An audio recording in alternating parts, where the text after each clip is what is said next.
తండ్రి జయంతిని తనయ రాజకీయంగా వాడుకోబోతున్నారా? వైఎస్ చరిష్మాని కాంగ్రెస్ కి మళ్లించే వ్యూహంతో షర్మిల ఉన్నారా? దూరమైన నాయకత్వాన్ని హస్తంగూటికి చేర్చాలన్న ప్రయత్నం ఫలిస్తుందా? ఏపీలో కాంగ్రెస్ బలోపేతానికి వైఎస్ కటౌటే కీలకం కాబోతుందా? వైఎస్ఆర్ ఎప్పటికీ తమ మనిషేనని కాంగ్రెస్ ఓన్ చేసుకోగలుగుతుందా? వైఎస్ జయంతి సాక్షిగా ఎలాంటి టర్న్ తీసుకోబోతుంది కాంగ్రెస్ రాజకీయం?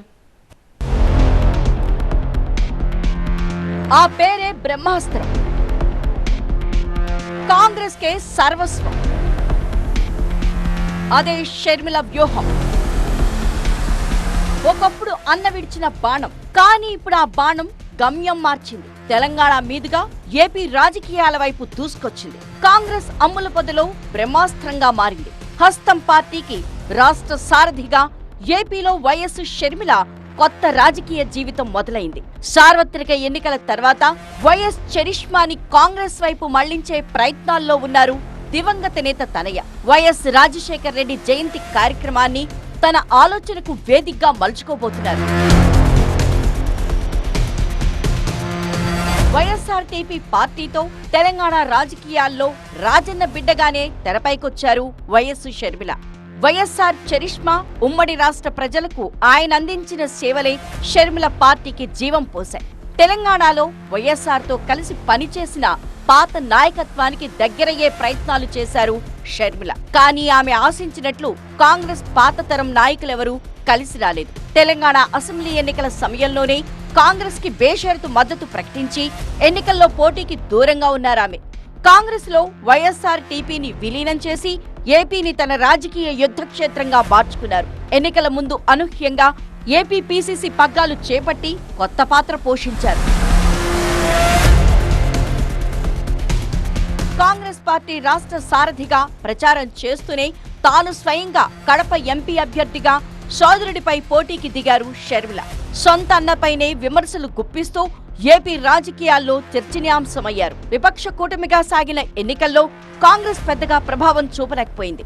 ఎన్నికల తర్వాత ఏపీలో మారిన రాజకీయ పరిస్థితుల్ని తనకు అనుకూలంగా మలుచుకునే ప్రయత్నాల్లో షర్మిల ఉన్నట్లు కనిపిస్తోంది. రాష్ట్రంలో కాంగ్రెస్ బలపడేందుకు ఇదే మంచి తరుణం అనుకుంటున్నారు షర్మిల. గడిచిన 10 ఏళ్ల కాలంలో ఏపీ కాంగ్రెస్ లోని మెజార్టీ ముఖ్య నేతలు వైసీపీలో చేరిపోయారు. అసెంబ్లీ ఎన్నికల్లో ఆ పార్టీ ఓటమితో కాంగ్రెస్ పాత నాయకత్వంపై గురిపెడుతున్నారట షర్మిల. ఈ నెల 8న వైఎస్ఆర్ 75వ జయంతి కార్యక్రమాన్ని దానికి వేదికగా చేసుకోవాలన్నది షర్మిల వ్యూహం అంటున్నారు. మరణించేదాకా వైఎస్ రాజశేఖర్ రెడ్డికి కాంగ్రెస్ తో విడదీయలేనంత బలమైన బంధం ఉండేది. ఆయన తదనంతరం కాంగ్రెస్ నాయకత్వంలో కొందరు సీనియర్లు అస్త్రసన్యాసం చేస్తే మరికొందరు వైసీపీ గూటికి చేరారు. వైఎస్ఆర్ జయంతి సాక్షిగా వారిని కాంగ్రెస్ వైపు మళ్లించాలన్నది షర్మిల ఆలోచన.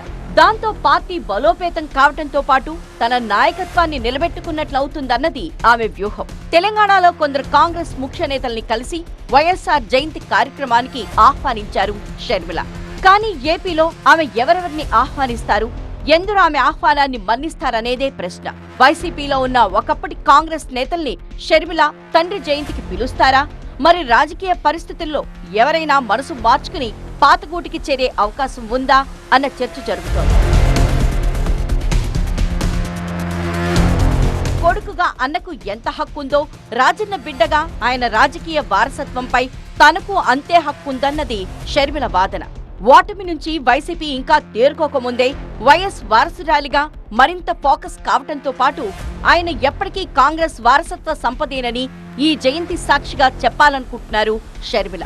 అందుకే విజయవాడ వేదికగా అంగరంగ వైభవంగా వైఎస్ జయంతి వేడుకల్ని నిర్వహించేందుకు సిద్ధమయ్యారు. కాంగ్రెస్ కి దూరమైన నేతలు వర్గాలను మళ్లీ దగ్గర చేసేందుకు ఈ జయంతి కార్యక్రమం కలిసొస్తుందని భావిస్తున్నారు షర్మిల.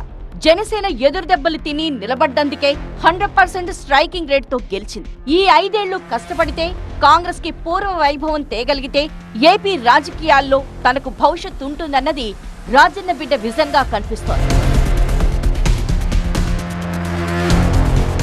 కాంగ్రెస్ బలోపేతానికి పనికొచ్చే ఘట్టం కావడంతో తెలుగు రాష్ట్రాల్లో వైఎస్ జయంతి వేడుకలు ఘనంగా నిర్వహించేందుకు కాంగ్రెస్ హైకమాండ్ గ్రీన్ సిగ్నల్ ఇచ్చింది. ఏపీలో 10 ఏళ్లుగా వనవాసంలోనే ఉన్న కాంగ్రెస్ ని పట్టాలెక్కించాలంటే వైఎస్ఆర్ కాంగ్రెస్ నాయకుడు అన్నది బలంగా జనంలోకి తీసుకెళ్లాలి. కూతురే ఆయన ఆశయాలను ముందుకు తీసుకెళ్లగలదని చెప్పగలగాలి. అందుకే ఈసారి వైఎస్ఆర్ జయంతి ఏపీ రాజకీయాల్లోనే కీలక ఘట్టం కాబోతోంది. పార్టీ అగ్రనేతలు కదిలి వస్తున్న ఈ కార్యక్రమంలో పాత నాయకుల్లో ఎవరు తిరిగొస్తారో, వైఎస్ఆర్ ప్రభావంతో ఎంతమంది కాంగ్రెస్ కి జై కొడతారో చూడాలి మరి.